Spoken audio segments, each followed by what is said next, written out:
ज्ञानाञ्जनशलाकया चक्षुरुन्मिलितं येन तस्मै श्रीगुरवे नमः।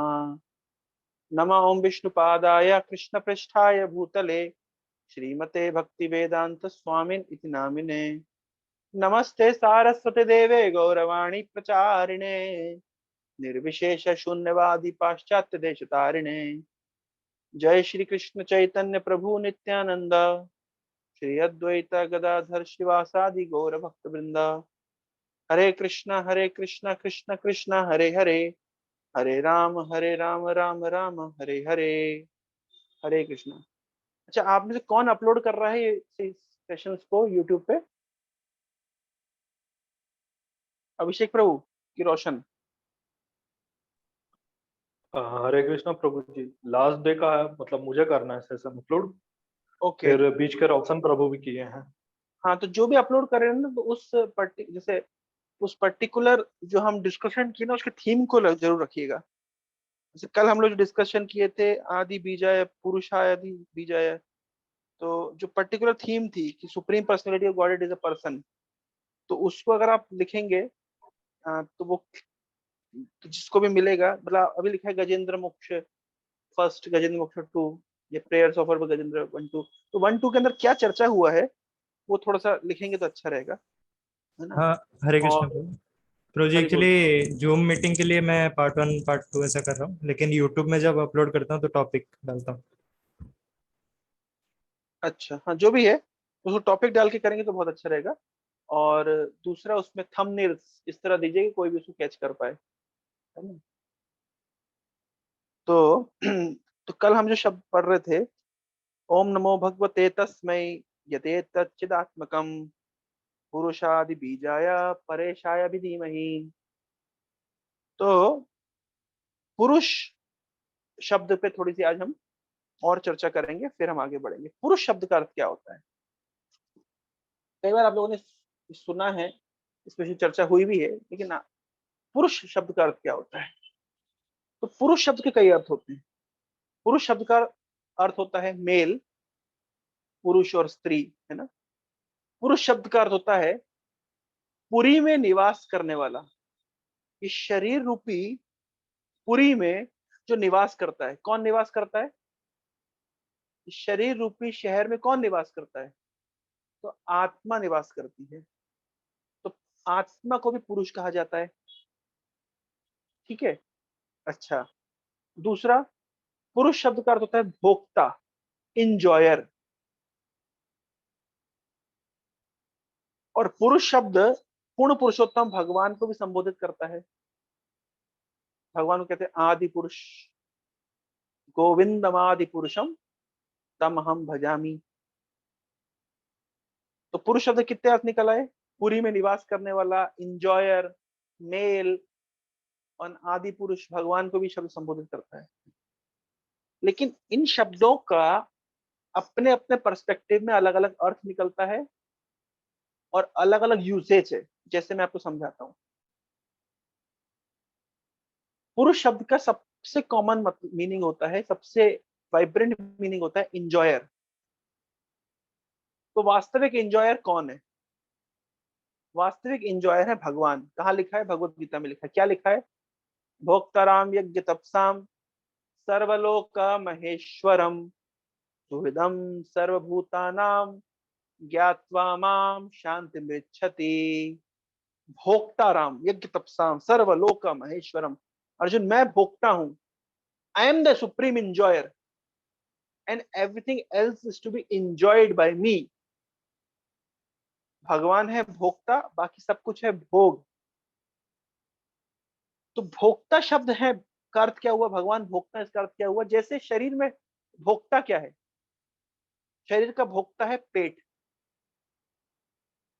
अगर हाथ में कुछ वस्तु आएगी खाने की, तो हाथ उसको रेलिश नहीं कर सकता, हाथ उसका कोई सदुपयोग नहीं कर सकता। कान, आंख, नाक, कुछ भी नहीं। वो जो भोजन की वस्तु है उसको मुख में भी डाल देंगे तो मुख भी कुछ नहीं कर पाएगा। एट द एंड सब कुछ पहुंचाना पड़ेगा पेट में। क्यों? क्योंकि भोगने की शक्ति केवल पेट के पास है। और किसी के पास भी भोगने की शक्ति है ही नहीं। जब अब बात उठती है कि भाई कृष्ण की पूजा करें या अन्य देवी देवता की पूजा करें, तो अन्य देवी देवताओं की क्षमता ही नहीं है उस पूजा को स्वीकार करने की। इसलिए आप उन देवी देवताओं की पूजा भी करते तो अल्टीमेटली वो कृष्ण के पास ही पहुंचती है, इनडायरेक्टली, अविधि पूर्वकम। गीता में एक शब्द आया है। जैसे इस पूरे देश में केवल इनकम टैक्स विभाग की योग्यता है भोगने की, आप बाकी किसी विभाग में जाकर कुछ देंगे तो वो ब्राइबरी कहलाएगा, अविधि पूर्वकम। तो इंस्टेड ऑफ उसका प्लस पॉइंट वो नेगेटिव पॉइंट हो जाएगा, आपको साइड इफेक्ट हो जाएगा। तो इनकम टैक्स विभाग केवल भोक्ता। हाँ, इनकम टैक्स विभाग में कुछ जाएगा तो सब जगह डिस्ट्रीब्यूट हो जाएगा। उसी प्रकार से पेट में कुछ जाएगा तो अंग प्रत्यंग को पोषण पहुंच जाएगा, जड़ में कुछ जाएगा तो शाखा प्रशाखा को पोषण मिलेगा। तो कृष्ण है परम भोक्ता, इसलिए उनको कहा जाता है पुरुष। और बाकी सब क्या है, उनकी प्रकृति। कितनी प्रकृति होती है? 2 प्रकार की प्रकृति होती है, 7वें अध्याय में बताया गया है। भूमिरापो नलो वायु खम मनो बुद्धि रेव च अहंकार इत्यम में भिन्ना प्रकृति अष्टधा। भिन्ना प्रकृति, 2 प्रकार की प्रकृति होती है भगवान की, परा प्रकृति, अपरा प्रकृति। ये भूमि, अग्नि, जल, वायु, आकाश, मन, बुद्धि, अहंकार, जो मेटेरियल एलिमेंट्स है, मैटर है, ये भी भगवान की प्रकृति है, भगवान की शक्ति है, भगवान की एनर्जी है। लेकिन कैसी एनर्जी है? अपरा प्रकृति। इसमें चेतना नहीं है, ये इंफीरियर एनर्जी कहलाती है। कई बार प्रभुपाद जी की पर्पट से वर्ड है इंफीरियर एनर्जी, अपरा प्रकृति। इसमें चेतना नहीं है। लेकिन इसके अलावा भगवान की एक दूसरी शक्ति भी है, उसको परा प्रकृति कहते हैं, सुपीरियर एनर्जी कहते हैं। वो क्या है? जीव भूता महाबाहो येदम धार्यते जगत। जीव, आत्मा,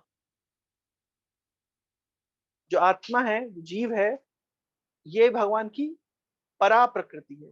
क्यों? क्योंकि इसके अंदर चेतना है, सुपीरियर एनर्जी है। जीव यानी हम सब जीव हैं। यहाँ तक कि बड़े बड़े देवी देवता भी जीव हैं।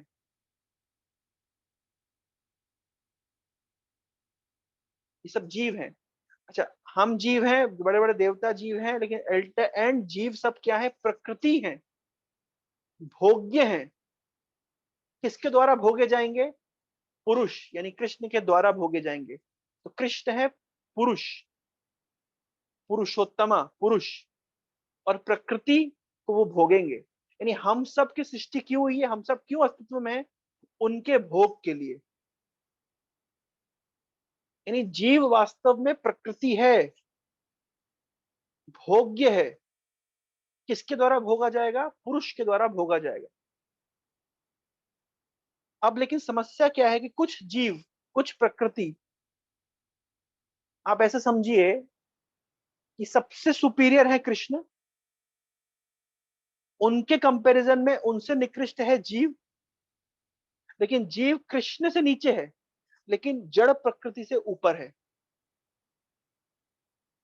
तो कृष्ण जीव को देख रहे हैं भोगने के लिए, कृष्ण चाहते हैं जीव को भोगने के लिए, क्योंकि कृष्ण भोगता है, जीव भोग है। तो आइडियल रिलेशनशिप तो ये होता कि जीव कृष्ण की ओर देखता कि मैं इनके द्वारा भोगा जाऊंगा, और कृष्ण जीव की ओर देखते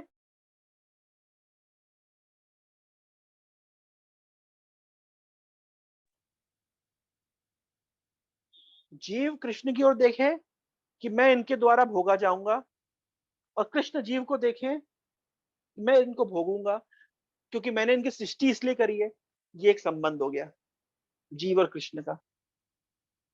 और ये संबंध किस स्तर पे है? ये मुक्त स्तर पे, लिबरेटेड सोल इस संबंध में रहती है। जो जीवात्मा, हाँ, आत्मा की 2 स्थिति है, जीव भूत और ब्रह्म भूत। जीव भूत चेतना मतलब बंधी हुई चेतना, ब्रह्म भूत चेतना मतलब मुक्त। मुक्त मुक्त जीव की क्या लक्षण है? मुक्त जीव कृष्ण को देखता है, मैं इनके द्वारा भोगा जाऊंगा, कृष्ण उस मुक्त जीव को देखते हैं, मैं इसको भोगूंगा। उनका एक संबंध, जैसे पति और पत्नी का संबंध होता है, पुरुष और स्त्री का संबंध होता है, इस तरह यहाँ पुरुष और प्रकृति का संबंध है। कैसी प्रकृति? सुपीरियर प्रकृति। लेकिन कुछ जीव ऐसे होते हैं, वो ये नहीं देखेंगे मुझे कृष्ण के द्वारा भोगा जाना है। वो देखते हैं कि मुझसे निकृष्ट क्या है? मुझसे निकृष्ट है मैटर, जड़। तो ये कृष्ण को भोग देने के चक्कर में नहीं रहते, ये जड़ मैटर से, अपरा प्रकृति से ये भोगना चाहते हैं। तो अब ये क्या एक्टिंग कर रहे हैं? ये है वास्तव में प्रकृति, है वास्तव में भोग, लेकिन अब ये काय की एक्टिंग कर रहे हैं? ये भोक्ता की एक्टिंग कर रहे हैं।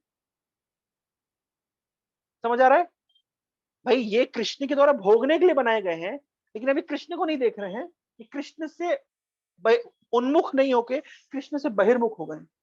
कृष्ण यहां पर है, जीव को चाहिए था कृष्ण के उन्मुख रहे। जीव अगर कृष्ण के उन्मुख रहता था, कृष्ण को भोग प्रदान करता था, कृष्ण और जीव का संबंध चलता रहता था, आनंद में रहते थे। अब इस जीव ने डिसाइड किया, नहीं मैं कृष्ण को नहीं देखूंगा, मैं क्या करूंगा? मैं प्रकृति को देखूंगा। कैसी प्रकृति? जीव खुद भी एक प्रकृति है, लेकिन कैसी प्रकृति है? परा प्रकृति है।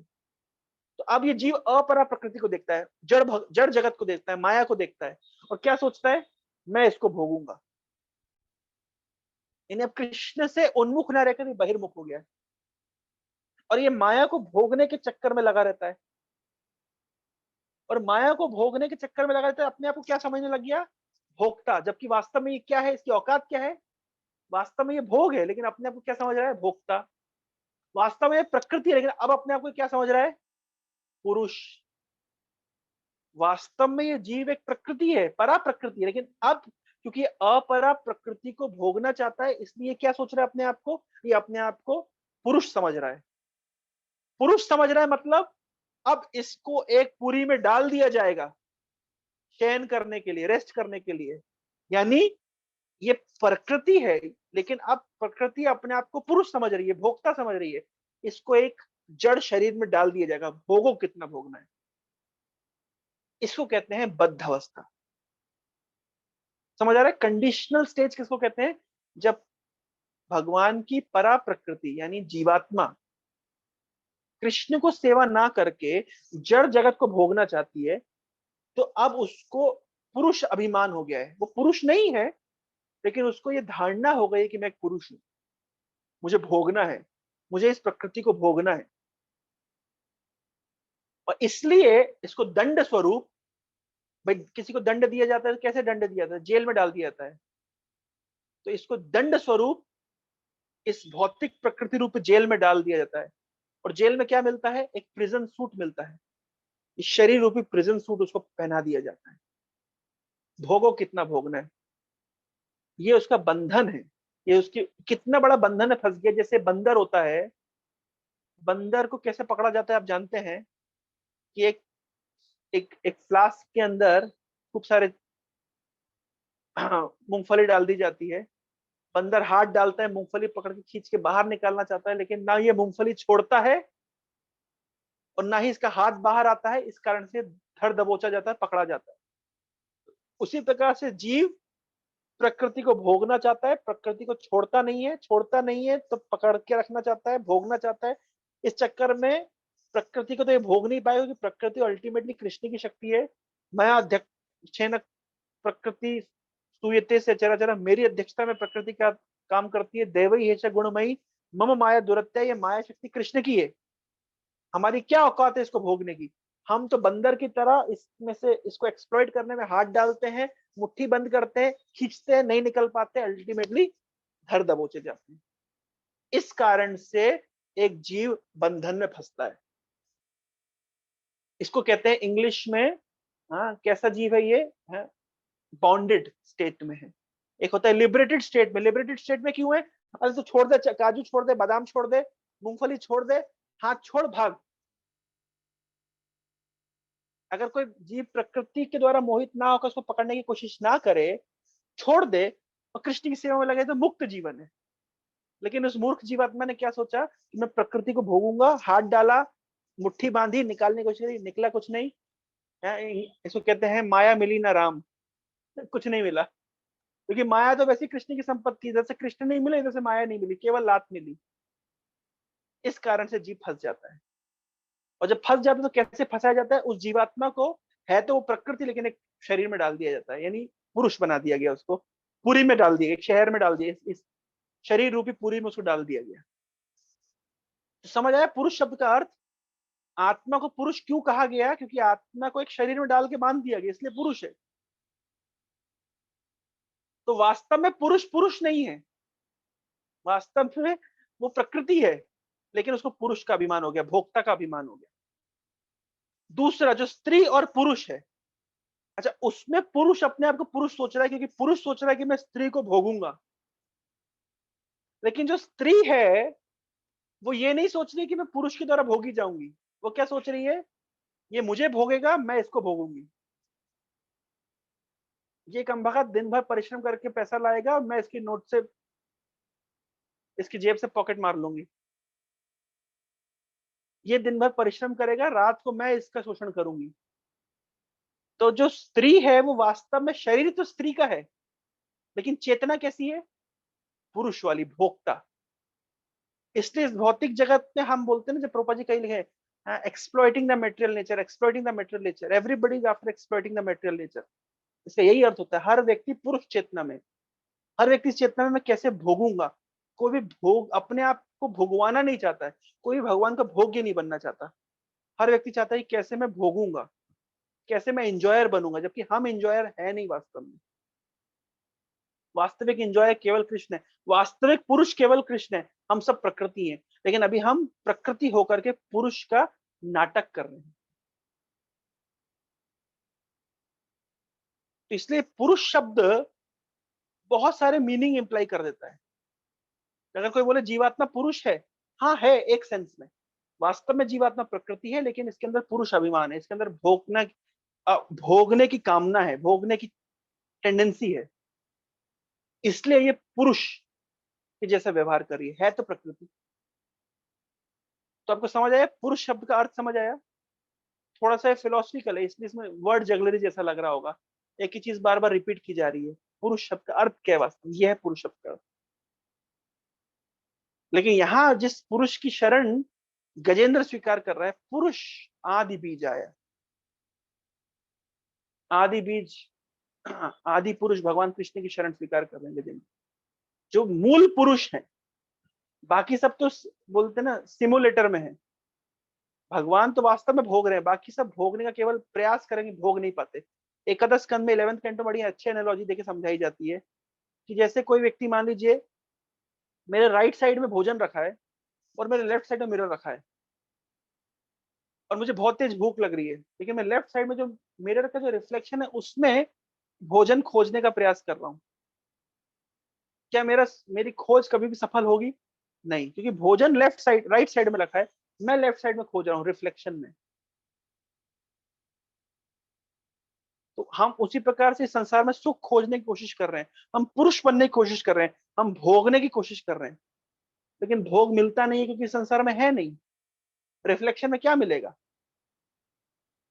रिफ्लेक्शन में क्या मिलेगा?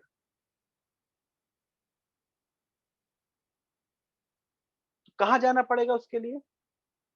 उसके लिए जो जिस चीज का रिफ्लेक्शन है, भगवत गीता के 15वें अध्याय में ये रिफ्लेक्शन वाला फिनोमेना बताया गया है कि जो भौतिक जगत है, आध्यात्मिक जगत है, एक रिफ्लेक्शन है, जस्ट एक प्रतिबिंब है।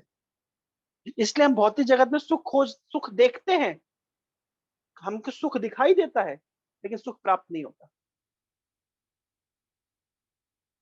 यहाँ पे दिखाई देता है लेकिन प्राप्त नहीं होता। जैसे रिफ्लेक्शन में भोजन दिखाई दे रहा है, लेकिन आप पकड़ने की कोशिश करें, पकड़ नहीं पाएंगे, प्राप्त नहीं कर पाएंगे, क्योंकि ये केवल रिफ्लेक्शन मात्र है।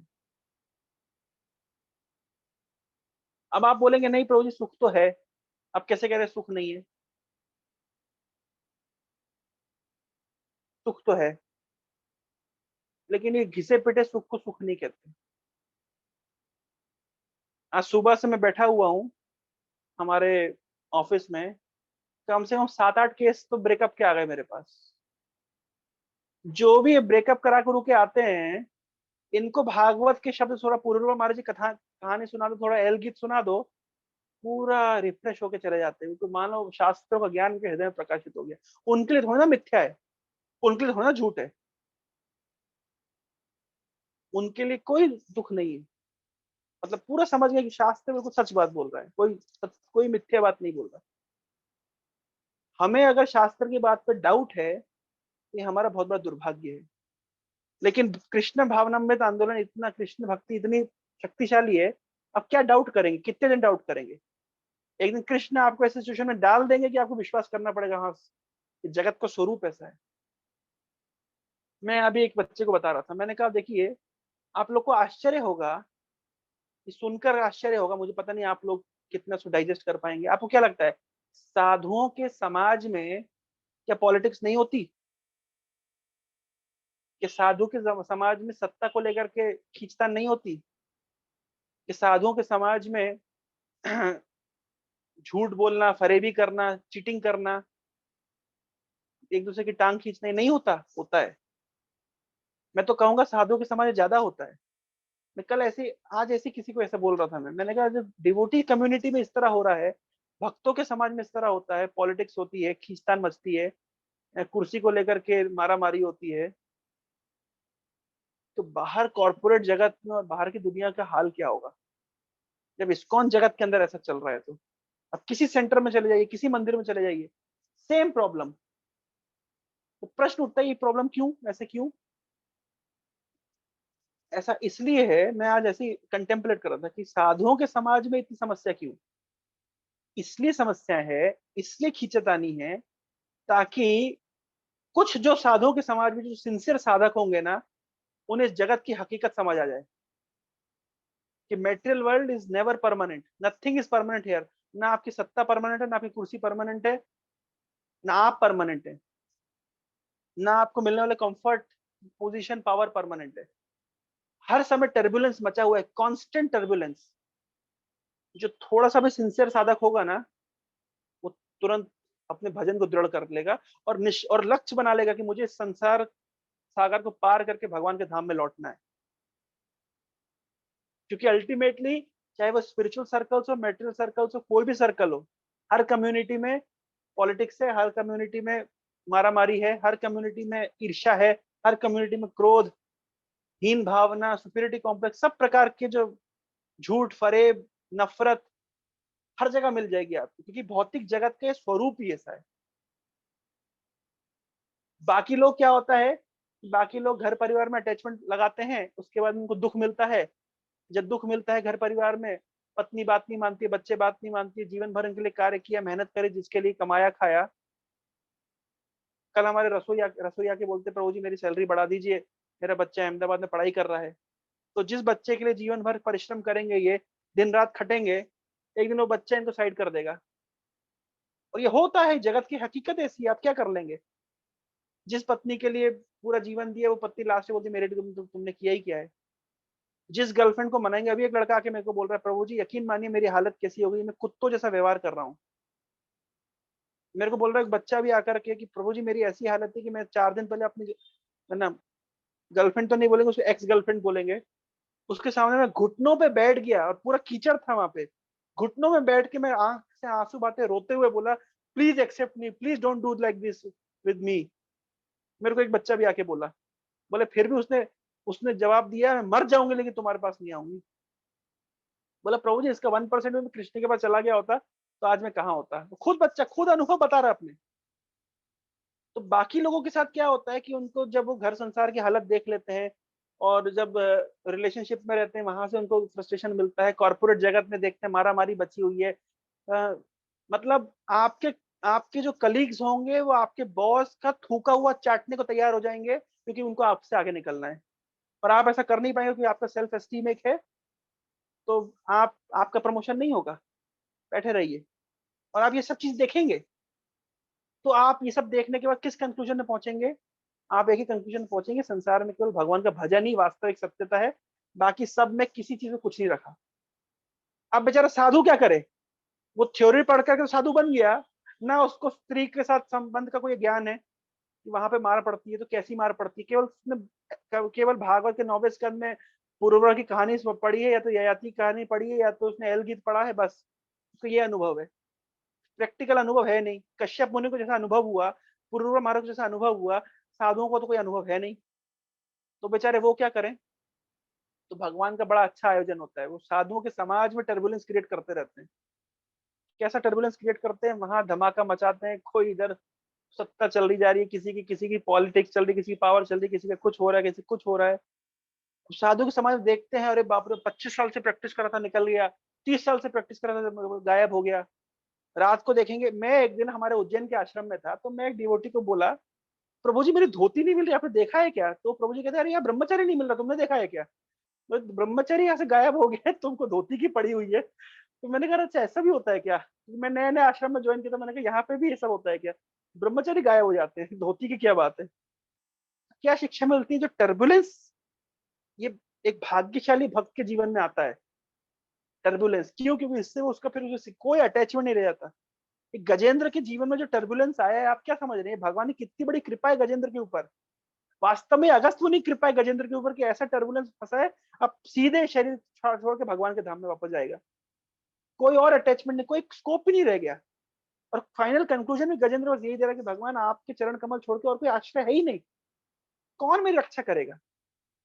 कौन मेरा शेल्टर है? ये दुनिया का सबसे बड़ा अनुभव है। ये जिसको हो गया, बस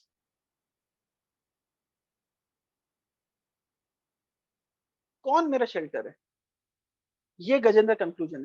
लेकिन एक इंटरेस्टिंग बात देखिए आप जरा, कृष्णा कॉन्शियसनेस का परव्यू और मेटेरियल परव्यू, थोड़ा सा एक बड़ा एक इंटरेस्टिंग बात है। मेटेरियल परव्यू में ऐसा होता है, पैराडॉक्स कहते हैं इसको, कि जस्ट विपरीत बात, विपरीत अर्थ। कि मेटेरियल परव्यू में से जो व्यक्ति सेटिस्फाई हो गया है, जो संतुष्ट है, गाड़ी है, घोड़ा है, बंगला है, नौकर चाकर है, बीवी बच्चे ठीक है, सब धर्म के मार्ग में चल रहे, सब अच्छा चल रहा है, संतुष्ट हो गया है। तो इस प्रकार के व्यक्ति जो संतुष्ट हो गया है, उसकी कोई हैंकरिंग नहीं रहती आगे बढ़ने की, कोई एम्बिशन नहीं रहता। अब सब कुछ संतुष्ट हो गया, सब जीवन अच्छा चल रहा है। लेकिन स्पिरिचुअल परव्यू में ऐसा नहीं होगा। स्पिरिचुअल परव्यू में व्यक्ति जितना भी संतुष्ट हो जाए, लेकिन उसका एम्बिशन और बढ़ता जाता है।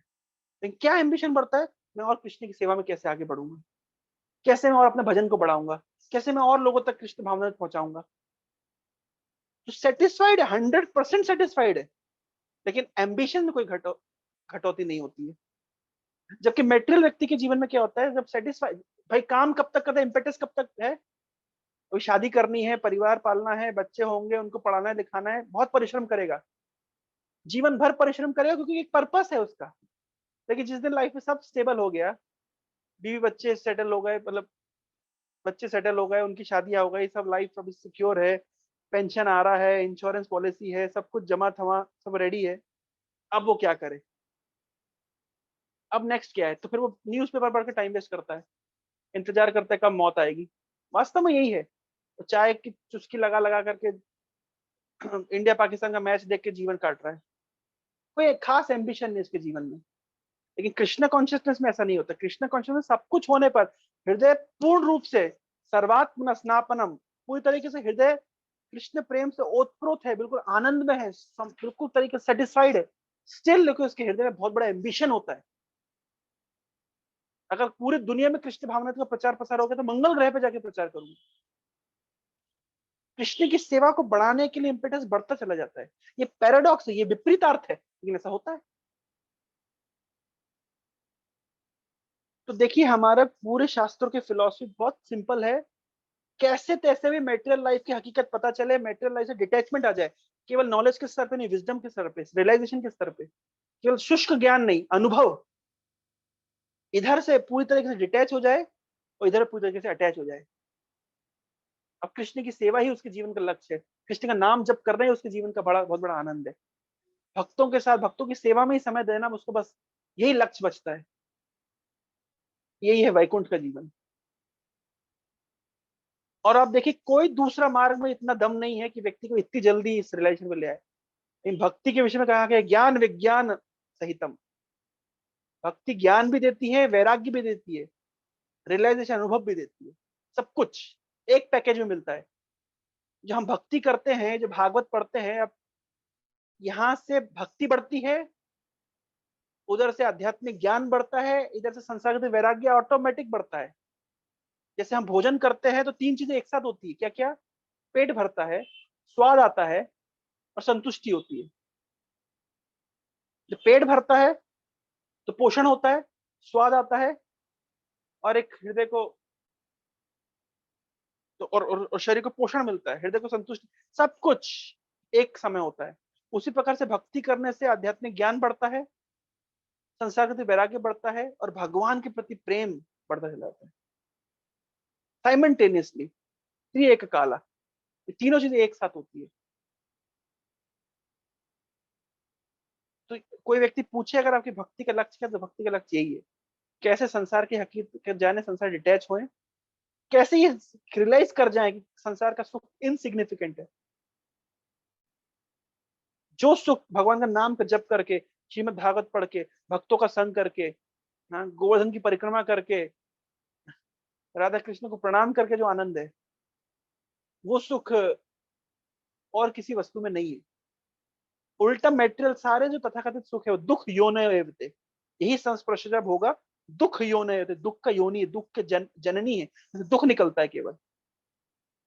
ये एक अनुभव आ जाए और कृष्ण की सेवा ही आनंद है, ये जो अनुभव आ जाए, उसका लाइफ परफेक्ट है। और आप याद रखिए, हम सब जिस आंदोलन में भाग लिए, कृष्ण भावनामृत आंदोलन, जो प्रभुपाद जी के इस मूवमेंट में भाग लिए, ये सब हमारे लिए गिफ्टेड है। इसको कहते हैं, इसको हिंदी में बोलते हैं बपौती, बाप की संपत्ति है, हमारी पैतृक संपत्ति है। हम इस्कॉन में जुड़ गए हैं, मतलब इसको कहा गया है एक श्लोक में कि भाई, श्रीधर स्वामी एक श्लोक में बता रहे हैं, तत्यनुकंपा सुसमीक्षमाणो भुंजा निवात्मकृत विपाकम हृदवाक वपुर विद्वंसम नमस्ते जीवेत यो मुक्ति पदे सदाए भाग। कोई इस तरीके से जी जाए, इस तरह भक्ति करते करते केवल जी जाए, बहुत आगे बढ़े मत छोड़िए। कोई इस्कॉन में जी गया मान लीजिए, केवल अपना 16 माला 4 नियम करके जी जाए, थोड़ा प्रॉपर लेक्चर सुन ले, थोड़ा भागवत पढ़ ले, गीता पढ़ ले, सर बस जी जाए, तो क्या होगा? तो ये कृष्ण प्रेम प्राप्त करना, संसार से डिटैच होना, ये बपौती है, बाप की संपत्ति की तरह आपको बाय डिफॉल्ट प्राप्त हो जाएगी। केवल झिलाना है अपने आप को। कैसे? भक्ति में बहुत सारे अप्स एंड डाउन आएंगे, तो जी के रखना है हमको, जी जाना है। अगर इतना कर लिया तो लाइफ की परफेक्ट सिचुएशन हमारी, मतलब गारंटीड है। इसलिए बहुत देर मत लगाइए 16 माला करने में ना, एक ना एक दिन तो आना ही है उस पे। कोई बहुत 8 माला करते तो 16 माला कर लें, 1 घंटा एक्स्ट्रा जब कर लेंगे तो कोई पहाड़ नहीं टूट पड़ेगा, कोई आसमान नहीं गिर जाएगा। अब बिल्कुल देर नहीं करना चाहिए। 16 माला 4 नियम, 4 नियम में भी बहुत ज्यादा हार्ड एंड फास्ट रूल नहीं है, ध्यान रखिएगा। कलयुग के लिए प्रैक्टिकली हमको फॉर्मूला दिए प्रभुपाद जी ने। नहीं रेजिस्ट कर सकते अपने सेक्स डिजायर को, शादी कर लीजिए, कोई बात नहीं। नहीं रह सकते ब्रह्मचारी, कोई बात नहीं, हो गया, और क्या समस्या है? तो इस तरीके से अगर बस भक्ति करिए, जीवन सफल बनाइए, उसमें देर मत लगाइए। कोई बहाना लगाना जरूरत नहीं कि मेरे पास समय नहीं है माला जप करने, सबके पास समय है। 8 माला कर रहे हैं, 10 माला कर रहे हैं, 12 माला कर रहे हैं, 4 और कर लीजिए ना, क्या समस्या? 16 हो जाएगी कंप्लीट। जब करना ही है, आज नहीं तो कल करना है। हमने सुनी थी कहानी, चोखा बैल और पक्का बैल मतलब लेजी बैल। लेजी बैल जैसा क्यों रहना है, चोखा बैल की तरह करना है। हरे कृष्णा। सुप्रीत, तुमको कुछ कह रहे थे, मैं तुम्हारा क्वेश्चन का आंसर नहीं दे पाया, टाइम हो गया है, जस्ट बताओ।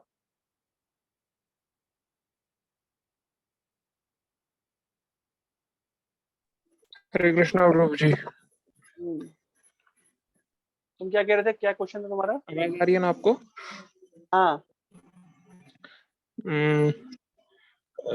गजेंद्र ने टारगेट किसको किया था अपने प्रेयर्स को, डेमीगॉड्स को या सुप्रीम पर्सनालिटी ऑफ गॉडहेड क्या को? आएगा वहां पे? गजेंद्र ने ऐसा टारगेट किया कि अंत में सारे डेमिगॉड समझ जाए कि ये जिसने जो भी कैरेक्टरिस्टिक बोले वो हमारे ऊपर लागू नहीं होते हैं, और इसलिए भगवान खुद आ गए, है ना। तो टारगेट किया, उसने तो वेदों की स्तुति करी, लेकिन ये वेदों की स्तुति में जो इक्विवेलेंट, तो एक केवल कृष्ण ही निकल के आते, और कोई तो आए नहीं, है ना। तो उसको नहीं पता था कि मैं कृष्ण को टारगेट कर रहा हूँ। अच्छा। वो तो वेद, वो जजाप परमम जाप्यम प्राग जन्मनि अनुशिक्षितम, वो पूर्व जन्म में जो याद किया था वेदों की स्तुति, उसने वही रिपीट किया जस्ट।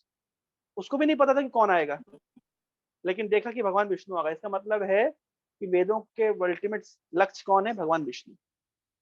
ठीक है।